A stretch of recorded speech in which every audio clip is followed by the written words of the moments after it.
Vamos falar agora do campo elétrico gerado por diversas cargas pontiformes. Vamos imaginar aqui uma carga elétrica positiva, uma carga elétrica desse outro lado também positiva e uma carga aqui negativa. Eu quero avaliar em um ponto P qualquer, digamos aqui, o campo elétrico que atua sobre este ponto. Eu vou chamar esta carga de cima de Q1, essa outra de Q2 e essa outra de Q3. São as cargas geradoras de campo elétrico. Nesse ponto P, podemos dizer que se eu colocar uma carguinha pontiforme negativa, menos Q, ela será atraída por esta carga Q1 com uma força F1. Ela será atraída por essa força Q2 por uma força F2 e será repelida por essa carga Q3 por uma força F3. Então note que temos três forças diferentes. Então nós vamos ter três campos elétricos diferentes. Então como observar esses campos? Vamos fazer a seguinte questão aqui, seguinte pensamento. Eu quero avaliar o campo elétrico nesse ponto, certo? Temos três origens de campo diferentes. Eu tenho um campo que, da carga Q3, o campo é para dentro. Eu tenho um campo 3. Da carga Q2, o campo é para fora. Eu tenho o campo 2. Da carga Q1, eu tenho um campo na direção radial a ela, para fora também. Então, eu tenho um E1. Eu tenho, na verdade, três campos elétricos aqui nesse ponto P. Como faço, então, para calcular um campo elétrico resultante, atuando com a operação vetorial? Eu faço, então, assim, o campo elétrico resultante, ele vai ser a soma vetorial de E1, E2 e E3. Mas como fazer soma vetorial? Como encontrar um vetor resultante a partir de três vetores diferentes? Neste canal você encontra algumas videoaulas falando de vetor soma, vetor resultante e assim por diante. Então, já sabemos que em um ponto, nós tendo vários campos elétricos, a partir da soma vetorial podemos encontrar um campo resultante. Vamos fazer um exemplo para ficar mais claro? Digamos que eu tenha uma carga pontiforme positiva aqui, carga Q1, e digamos que formando um triângulo retângulo aqui, você já vai entender o porquê desse triângulo retângulo. Eu tenho aqui nessa outra extremidade uma carga positiva também pontiforme Q2. E nesse ponto aqui, onde os dois catetos se encontram, eu tenho um ponto C. E eu quero avaliar qual é o campo elétrico nesse ponto, sendo que as distâncias são 3 centímetros entre Q1 e C e 3 centímetros entre Q2 e C. Qual seria o campo elétrico no ponto C? Vamos considerar a carga Q1 valendo 3 nanocoulombs. 3 nanocoulombs. O que é esse nano? Nano é 10 a menos 9.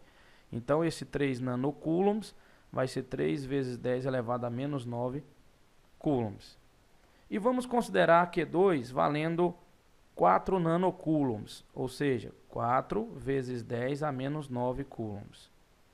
Tá, as nossas distâncias estão em centímetro, convém colocá-las em metros, porque no Sistema Internacional de Unidade de Medidas, a distância está em metro. Passando de centímetro para metro, é só dividir por 100, ou multiplicar por 10 a menos 2. Então, a distância aqui desse cateto é 3 vezes 10 a menos 2 metros. E a distância desse cateto é 3 vezes 10 elevado a menos 2 metros. Agora, eu vou traçar os campos elétricos de cada uma dessas cargas. A carga Q1, ela faz um campo elétrico saindo para baixo. A carga Q2, um outro campo elétrico também saindo aqui para a esquerda. O campo elétrico aqui é o E2 e o campo elétrico de cá é o E1. Então eu quero saber o campo elétrico resultante. Eu fecho o nosso a regra do paralelogramo, não é isso? Trazendo aqui um vetor resultante, que é o nosso ER, é o campo elétrico resultante. Vamos calcular então o ER, o campo elétrico resultante, como forma 90 graus, o E1 com E2, nós vamos pelo teorema de Pitágoras. ER ao quadrado é igual o E1 ao quadrado mais E2 ao quadrado. Como eu não tenho E1 e E2, eu devo calculá-los. Vamos calcular o E1 e o E2 aqui do lado. O E1 é igual a K vezes Q sobre D ao quadrado. Muito bem. E1 é igual. O K é uma constante, não é isso? A constante eletrostática que vale 9 vezes 10 elevado a 9. Esta constante, você já sabe ela quando você entendeu ela quando você estudou as leis de Coulomb. Então, 9 vezes 10 elevado a 9 é o valor desse K. 9 vezes 10 elevado a 9. Vezes, como é o campo elétrico 1, é a carga Q1. 3 vezes 10 a menos 9. 3 vezes 10 a menos 9, dividido pela distância em metros ao quadrado. 3 vezes 10 a menos 2 ao quadrado. Fazendo a continha, nós vamos encontrar que esse 10 a 9 com esse 10 a menos 9 podemos cortá-lo. O 9 corta com o 9 porque o 3 aqui ao quadrado vai ficar 9. Corta esse 9 aqui com esse 3, que vai ficar 3 ao quadrado 9, repetindo. E esse 3 sobrando vai ficar 3 vezes 10 elevado a... Esse menos 2 vezes esse 2 aqui fica menos 4. Portanto, o 4 vai para cima, fica 4 positivo. Não é isso? Então, Newton por Coulomb, a unidade de medida do campo elétrico. Agora nós vamos fazer o campo elétrico E2 aqui nessa outra parte. O E2 é a constante, 9 vezes 10 elevado a 9, que multiplica pela carga 2, 4 vezes 10 elevado a menos 9, que divide pela distância que separa a carga 2 do ponto C, que é 3 centímetros também, ou 3 vezes 10 a menos 2 ao quadrado. Fazendo a mesma análise, nós podemos cortar esse 10 a 9 com esse 10 a menos 9. O 9 de cima corta com o 3 ao quadrado embaixo, sobrando 4 vezes 10 à quarta. 4 vezes 10 à quarta Newton por Coulomb. Então nós temos os nossos dois campos elétricos aqui. Basta agora operá-los fazendo o teorema do Pitágoras.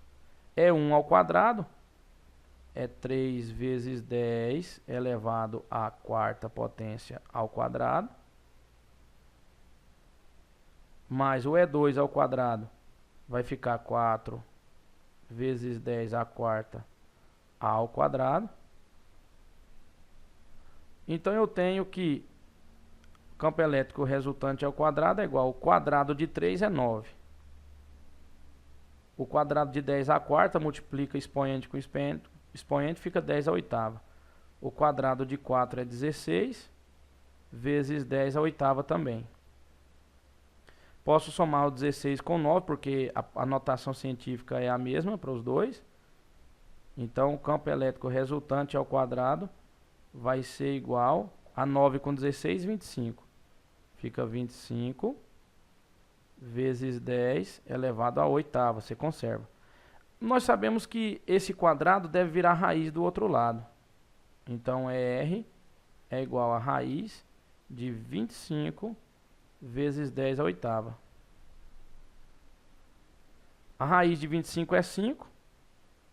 Então, R é igual a 5 vezes a raiz de 10 à oitava. Divide o 8 com esse 2 do índice aqui. Então, fica vezes 10 à quarta. Vezes 10 à quarta Newton por Coulomb. Então, encontramos o campo elétrico resultante no ponto C. Se tivéssemos outras inúmeras cargas, procederíamos com a soma vetorial do mesmo jeito. É lógico que cada configuração de vetores exige uma regra diferente para calcular o vetor resultante. Mas se você ainda tem dúvida quanto a calcular vetor resultante, recorra às videoaulas do Saber Física a respeito de vetores. Então, aqui fechamos uma breve etapa, né, do campo elétrico, porque sabemos que temos muitas coisas ainda para falar de campo elétrico. Isso aqui é só para dar um resumo para você ter uma maior clareza quando for estudar a parte de campo elétrico. Um grande abraço do professor Éder e até o nosso próximo encontro.